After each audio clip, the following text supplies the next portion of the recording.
Coming up, the day American soldiers rode into Aschaffenburg and found civilians swinging from lampposts, and the thunderous retaliation that turned a medieval city to dust. This is the true story of Aschenberg's last stand. The fanatic Major Émile Lambert, who refused to yield, and the unrelenting force the U.S. 45th Infantry Division unleashed. March 28, 1945. Germany teetered on the brink of defeat. American tanks rumbled through Bavaria, crushing the last vestiges of the Wehrmacht. But as the Thunderbirds of the 45th Infantry Division neared Aschenberg, their jeeps ground to a halt. Lining the deserted streets, bodies dangled from lampposts. Old men, women, even a few terrified teenagers. Around their necks hung placards. "Here hangs a traitor." These were not fallen soldiers, but civilians who had tried to surrender, who had draped white sheets from their windows in a bid for mercy. Their own commander had chosen to execute them instead. The Americans stared in disbelief. Sadness gave way to anger. Before them rose a picture-book fortress town, its ancient houses and stone walls inviting capture. But after those gruesome corpses, no one wanted to risk another man's life for these streets. The division commander keyed his radio and ordered every heavy gun in range, fire without restraint. "If they want to die for Hitler, let's help them," he declared. Thus began the obliteration of Aschenberg, and the moment Allied liberators became destroyers. To grasp why an entire city was wiped off the map, meet the man at its heart, Major Émile Lambert. Unlike most Wehrmacht officers who sensed defeat, Lambert was a die-hard Nazi loyalist.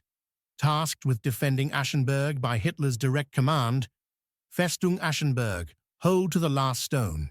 He took it literally. Civilians and heritage meant nothing. Only absolute obedience mattered.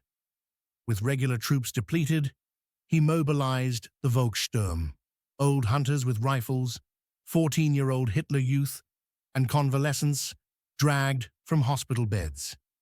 He issued a stark warning. Any hint of surrender would be met with the gallows. "Raise a white flag and you die. We fight until the last American or the last of us falls."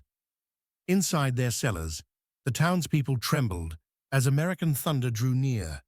They stitched white flags by candlelight, hoping to save their children and their homes. But Lambert's informants were everywhere. At dawn, his squads roamed the streets, dragging out would-be surrenderers and stringing them up for all to see. When the lead elements of the 45th Division rolled against Aschenberg's outskirts, they expected an easy entry. A handful of infantry fanned into the suburbs, stepping over shuttered shopfronts and into eerily silent lanes. Then the ambush hit. A crack of rifle fire, a sudden burst of machine gun, a sizzling Panzerfaust blast that sent men sprawling. Bullets spat from church steeples, rifle muzzles peered from cellar windows, even from sewer grates. And the shooters were not uniformed soldiers, but terrified townsfolk forced to fight. Elderly civilians aiming hunting rifles, women lobbing grenades from rooftops, children firing stolen Mausers. Confusion reigned. American troops hesitated, unwilling to fire on women and boys. In those moments of doubt, more of their comrades fell. As casualties mounted, medics dashed through shell-blasted streets, dragging the wounded back to makeshift aid stations. What should have been a quick liberation turned into a deadly trap. Then the scouts returned with fresh horror, bodies still swinging from lampposts, victims of Lambert's fanatic cruelty. That sight changed everything. Liberation became vengeance. The division commander convened his staff in a battered farmstead outside Aschenberg. He studied the map. The old city ringed by narrow lanes and half-timbered houses. At its heart loomed Castle Schloh-Johannesburg, a massive red sandstone fortress. Lambert had retreated inside, using it as a citadel. The Americans would not send more men into that choke point. Instead, they summoned the big guns, 155mm long-tom artillery, M12 self-propelled howitzers, and fighter bombers. "Pull back," came the order. "Get clear of the streets. We're not taking Aschaffenburg. We're tearing it down." That night, and into the next morning, the thunder began. On the hills overlooking the city, artillery crews lowered their barrels for direct fire. Shell after shell slammed into medieval facades, blowing ancient timbers into splinters. Fires erupted, smoke curled into the sky. From high above, P-47 Thunderbolts dived, spraying cannon fire along shattered blocks. Aschaffenburg became an inferno. Underground, Major Lambert waited in his bunker beneath Schloh-Johannesburg. He barked orders. "Hold fast. The Americans dare not cross the flames." But the Americans did not hesitate. As one sergeant later wrote, "We sat on the ridge and watched them burn. After those bodies on the posts, I felt nothing." Day after day, the barrage continued. By its end, Aschaffenburg lay in ruins, blocks of rubble, blackened beams, rivers of molten brick. Yet the castle still stood, its walls scarred but unbroken. On April 2nd, the Americans moved in with an M12 gun carrier, the monstrous 155mm barrel mounted on tank tracks. They parked it before the main tower at point-blank range. Through arrow slits, starving defenders saw the giant tube and knew hope was gone. The first round shattered the tower's heart. Stone rained down.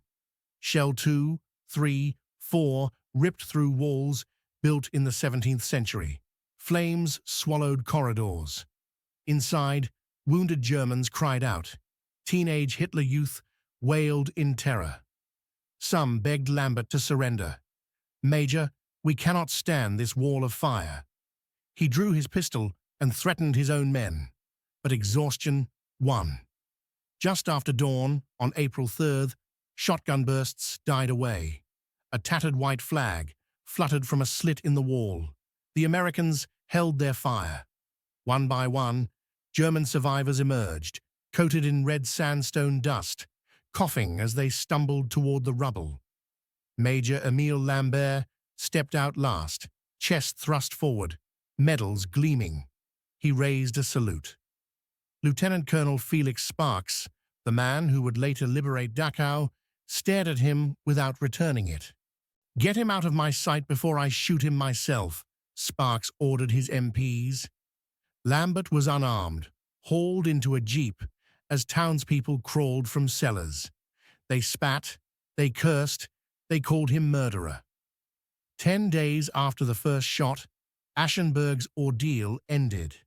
What might have taken hours stretched into a grueling campaign because one man refused to quit. 90% of the city lay in rubble. Hundreds of civilians had died, hundreds of Americans killed or wounded. When General Patton surveyed the wreckage, he nodded grimly. "A good lesson," he said. "If they choose to fight, this is what happens. American lives are not spent for German buildings." He used Aschaffenburg as a warning. Approaching towns were told to surrender or face the same fate. Most yielded at once, saving thousands of lives in the war's final weeks.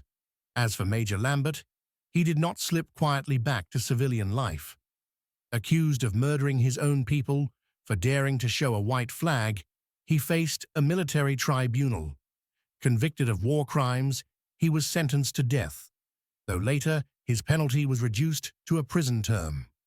He lived on in disgrace, reviled by a nation in ruins. The story of Aschaffenburg is not one of triumph, but of war's terrible calculus. Mercy has its limits. When soldiers saw traitors hanging from lampposts, they stopped being liberators. and became destroyers. They chose to level a city to spare more American lives. Was it justice or vengeance? Heroism or atrocity? The debate endures. What would you have done? Let me know in the comments. If you'd like more stories like these, please like and subscribe.